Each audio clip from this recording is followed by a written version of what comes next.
கார்த்திக் ரேவதி சீரியல்ல என்ன நடக்க போகுதுன்னு பார்க்கலாம். வாங்க வீடியோக்குள்ள போலாம். இளையராஜா அந்த ஊர்க்காரங்க கிட்ட இருந்து தப்பிச்சு வந்து கார்த்தி, அருண், ஆனந்து, பாட்டி இவங்க எல்லாத்துக்கிட்டையும் நடந்த உண்மைகளை சொல்லிட்டு இருக்காங்க. அதை பத்தி கேட்டுட்டு இருந்த கார்த்தி யாரா இருக்கும்னு யோசிச்சுட்டு இருக்கும்போது இளையராஜா சொல்றாங்க, எனக்கு என்னமோ அந்த சின்னத்த பேர்ல தான் சந்தேகமா இருக்குதுங்கிறாங்க. சந்திரா இவங்க எல்லாரும் ஒண்ணா ஒத்துமையா நின்றுட்டு இருக்கிறதா பார்த்ததும், ஓஹோ எல்லாருமே ஒண்ணு கூட்டிட்டீங்களா, இருங்கடா உங்களை சும்மா விட மாட்டேன் பார்த்துக்கிறேன் இருங்கன்ட்டு போறாங்க. சாமுண்டீஸ்வரி ஹாஸ்பிட்டலுக்கு போய் என் புருஷன் ராஜராஜனுக்கு ஹார்ட் அட்டாக்னு சொன்னாங்க, இந்த ஹாஸ்பிட்டலில் தான் அட்மிட் பண்ணிக்கிறதா சொன்னாங்க, அவர் எந்த ரூம்ல இருக்காருன்னு பாருங்கன்னு கேட்குறாங்க. இருங்க மேடம் செக் பண்ணி சொல்றேன்னு செக் பண்ணி பார்த்துட்டு அப்படி யாரும் இல்லைன்னு சொல்றாங்க. இல்லைங்க மீனாட்சி ஹாஸ்பிட்டல் இருந்து தான் ஃபோன் பண்றேன்னு எனக்கு ஃபோன் பண்ணி சொன்னாங்கன்னு சொல்றாங்க சாமுண்டேஸ்வரி.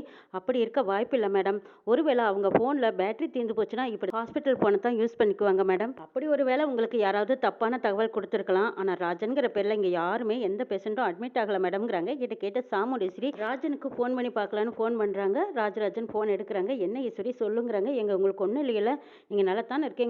என்ன ஈஸ்வரி இப்படி கேட்குறேன், நான் நல்லா தான் வீட்டில் தான் இருக்கேங்கிறாங்க. அப்பாடா இப்போ தான் திருப்தியாக இருக்குது, கொஞ்சம் நேரத்துக்கு முன்னாடி எனக்கு யாரோ தப்பாக ஃபோன் பண்ணி சொல்லிட்டாங்கங்கிறாங்க. யார் வேலையாக இருக்குன்னு தெரியல ஈஸ்வரி, நான் நல்லா தான் இருக்கேன், நீ வீட்டுக்கு வந்துருங்கிறாங்க ராஜராஜன்.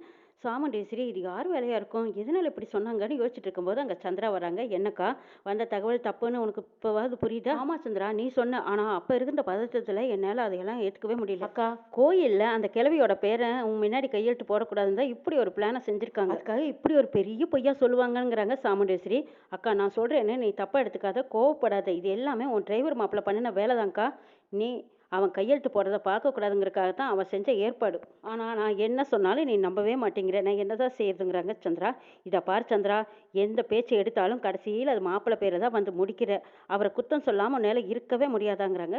மாப்பிள்ளையை பற்றி எந்த குறையும் சொல்லாத, வா வீட்டுக்கு போகலான்னு கூட்டிகிட்டு போகிறாங்க. மயில் வாகனம் கார்த்திகிட்ட சொல்கிறாங்க, இது எல்லாத்துக்கும் காரணம் சின்னத்தையாக தான் இருக்கும், சின்னத்தைக்கு ஏதாவது பெரிய குடைச்சலாக கொடுத்து அவங்களோட ஆட்டத்தை ஆஃப் பண்ணணுங்கிறாங்க மயில் வாகனம். காலையில் ஒரு ஏற்பாடு செஞ்சுருக்கேன், வீட்டில் பெரிய பூகம்பமே வெடிக்கும் பாருங்கங்கிறாங்க கார்த்தி. அப்படி என்னப்பா செஞ்சு வச்சிருக்கேன், எனக்கு ஒன்றும் புரியலைங்கிறாங்க மயில் வாகனம். வெயிட் பண்ணி பாருங்கன்னு சொல்கிறாங்க கார்த்தி. இங்கே பார்த்தா சாமுண்டீஸ்வரி கோவத்தோடு வந்து ராஜராஜன் கிட்ட சொல்லிட்டு இருக்காங்க, எங்க யாருன்னே தெரியலைங்க, உங்களுக்கு உடம்பு சரியில்லைன்னு சொல்லி எனக்கு ஃபோன் பண்ணிட்டாங்கங்கிறாங்க. என்ன ஈஸ்வரி யாராவது ஒரு ஃபோன் பண்ணி சொன்னால் அதை நம்பிடுவியா, வீட்டில் தான் இத்தனை பேர் இருக்கோம்ல, அவங்களுக்கு யாருக்காவது நீ ஃபோன் அடிச்சு உண்மை என்னன்னு கேட்க வேண்டியதானுங்கிறாங்க. எனக்கு அப்போ அப்படியெல்லாம் தோணலை, உங்களுக்கு என்னாச்சோ ஏதாச்சோன்னு பதறி போய் ஓடி பார்த்தேன், ஏதோ நல்ல வேலை அது தப்பான நியூஸாக போச்சுங்கிறாங்க. எப்படி பார்த்துக்கிட்டு இருக்காங்க. அம்மா என்னை மன்னிச்சிடுங்கம்மா, நான் தான் இப்படி ஒரு காரியத்தை பண்ணிட்டேன், கார்த்தியை பற்றின உண்மை உங்களுக்கு தெரியக்கூடாதுங்கிறதுனால தான் நான் இப்படி ஒரு வேலையை பார்த்தேன்னு நினைக்கிறாங்க ரேவதி. கார்த்தி இது யார் செஞ்ச வேலையா இருக்கும்னு யோசிக்கிறாங்க. பாருக்கா நான் திரும்பவும் சொல்கிறேன், அந்த கிழவியோட பேரை அங்கே வந்து கோயிலில் கையெழுத்து போடக்கூடாதுங்கிறதுக்காகத்தான் உன்னை அந்த கோயிலேருந்து வெளியில் கிளப்பி விட்டுருக்காங்க, இதெல்லாம் பிளான் பண்ணினது, நான் சொல்ல சொல்ல நீ தான் கேட்கவே மாட்டேங்கிற. இதை பாருங்க சின்னத்தை பொடி வச்சு பேசாதீங்க, உங்களுக்கு வழக்கம் போல் சந்தேகம் வந்துருச்சு, அது யாராக இருக்கும்னு நீங்களே சொல்லுங்க பார்க்கலாங்கிறாங்க மயில் வாகனம்.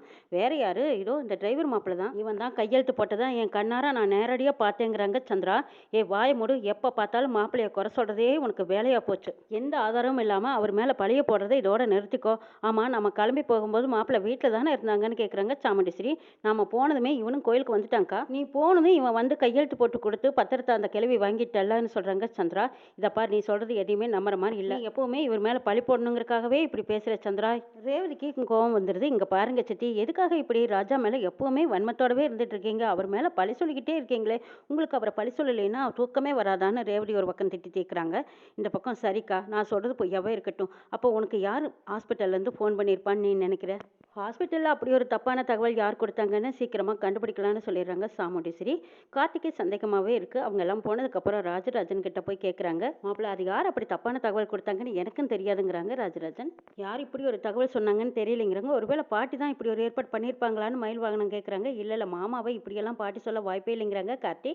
சரி அது யாராக இருக்கணும், நம்ம போய் ஹாஸ்பிட்டல்லையே விசாரிச்சு பார்க்கலான்ட்டு போகிறாங்க. கார்த்தி மயில் வாகனம் போய் ஹாஸ்பிட்டலில் விசாரிக்கிறாங்க. அந்த ரிசப்ஷன் லேடி சொல்கிறாங்க, கொஞ்சம் நேரத்துக்கு முன்னாடி கூட ஒரு அம்மா வந்து விசாரிச்சுட்டு தான் போனாங்க, ஆனால் யார் அப்படி ஃபோன் பண்ணினாங்கன்னு நாங்கள் ஞாபகத்தில் வச்சுக்க முடியாது சார், சிசிடிவி ஃபுட்டேஜ் இருக்குது, நாங்கள் அதை செக் பண்ணி பார்க்குறோன்னு கார்த்தி கேட்குறாங்க. அப்படியெல்லாம் நாங்கள் காட்ட முடியாதுன்னா அட்மிஷன் கிட்ட பர்மிஷன் கேட்டு வாங்கிட்டு வாங்க, அப்புறம் பார்க்கலாங்கிறாங்க. கார்த்தி பர்மிஷன் வாங்கிட்டு வந்ததுக்கப்புறம் சிசிடிவி ஃபுட்டேஜை போய் செக் பண்ணி பார்க்குறாங்க. கார்த்தி அந்த ஃபுட்டேஜில் இருக்கிறவங்க ஃபோட்டோவை எடுத்துக்கிறாங்க. அதுக்கப்புறம் யோசிச்சு பார்த்த கார்த்தி சரி கிளம்பலாம் அப்படிங்கிறாங்க. என்ன சகல உனக்கு ஏதாவது தோணுச்சாங்கிறாங்க சொல்கிறாங்க. ஒன்றும் பிரச்சனை இல்லை, வாங்க போகலாம் அப்படின்னு சொல்லி கூட்டிகிட்டு போகிறாங்க. கார்த்தி அந்த பொண்ணு யாருங்கிறத கண்டுபிடிச்சதும் வீட்டில் வந்து ரேவதி கிட்ட கேட்குறாங்க. நீ தான் இப்படி ஒரு காரியத்தை பண்ணியிருக்கேன்னு எனக்கு தெரியும், நீ ஏன் இப்படி செஞ்சேன்னு கேட்குறாங்க. நீ கண்டுபிடிச்சின்னு கேட்குறாங்க. உன் கையில் போட்டிருந்த மோதிரம் எனக்கு காட்டி கொடுத்துருச்சு, அதை நான் உனக்கு கிஃப்டாக கொடுத்ததுங்கிறாங்க.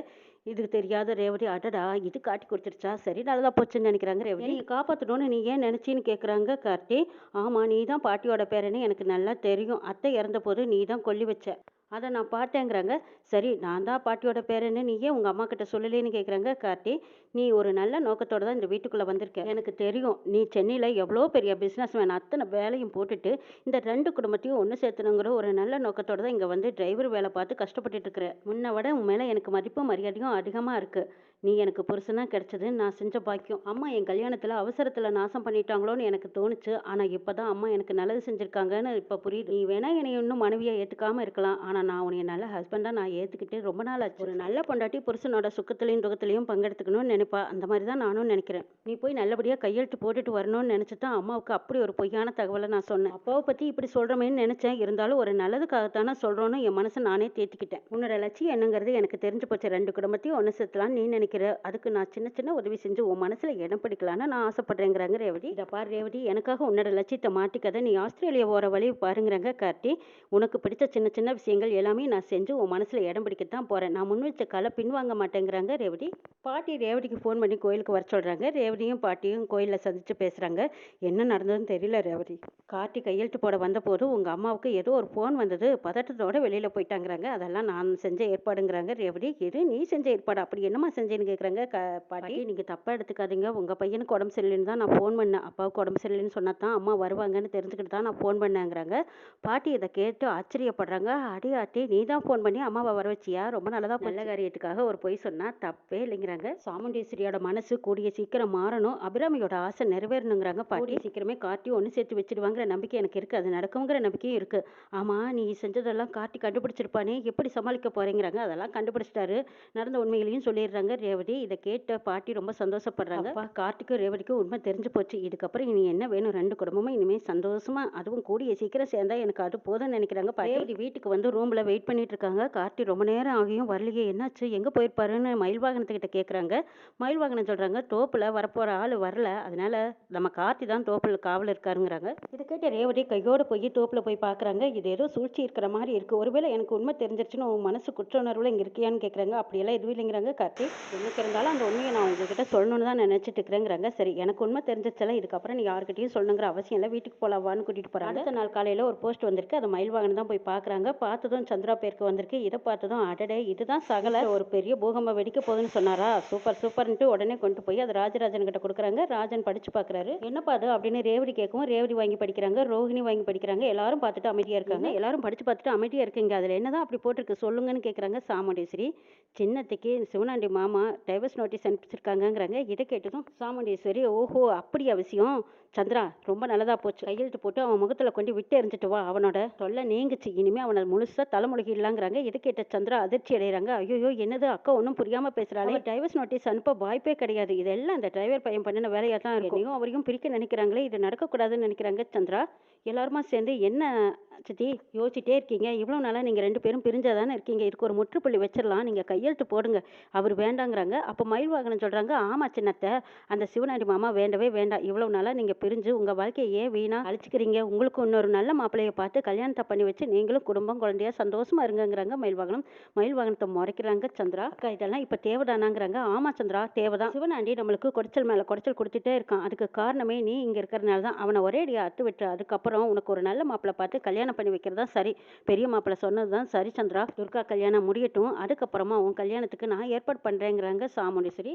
ஐயோ இந்த வயசுல போய் கல்யாணமா, அக்காவும் என்ன முட்டாள்தனமா பேசுறாளே, சிவனாண்டியும் நானும் ஒரு நாள் சண்டை போட்டுக்கிட்டது இல்லை, பிரிஞ்சதும் இல்லை, இன்னை வரைக்கும் நாங்கள் 2 பேரும் ஒற்றுமையா சந்தோஷமா தானே இருக்கோம், எல்லாமே அக்காக்காரியோட குடும்பத்தை கெடுக்கிறதுக்காகவும் அழிக்கிறதுக்காகவும் தானே நான் 2 பேரும் பிரிஞ்சிருக்கிற மாதிரி நான் இந்த வீட்டில் வந்து இருக்கேன், இது அக்கா கிட்ட சொல்லவும் முடியாது, சொல்ல அவன் ஏன் இவ குடும்பத்தை கெடுக்கலான்னு பார்த்தாலும் இந்த டிரைவர் பையன் நமக்கு பெரிய அப்பா வச்சுட்டானே, இந்த இக்கட்டுலேருந்து எப்படி தப்பிக்கிறதுன்னு யோசிக்கிறாங்க சந்திரா.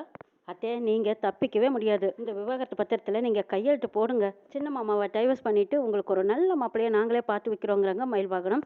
அக்கா விட்டாலும் இவன் விட மாட்டான் போல இருக்குது அப்படின்னு சந்திரா முறைச்சிட்டே இருக்காங்க. பேனா எடுத்தா ரோகிணி அப்படிங்கிறாங்க மயில்வாகனம். ரோகிணி போய் பேனா எடுத்துகிட்டு வந்து சந்திரா கையில் கொடுக்குறாங்க. சந்திரா கையெழுத்து போடுறாங்களா தெரிவிக்கிறாங்களாங்கிறது நாளை சொல்ல பார்க்கலாம்.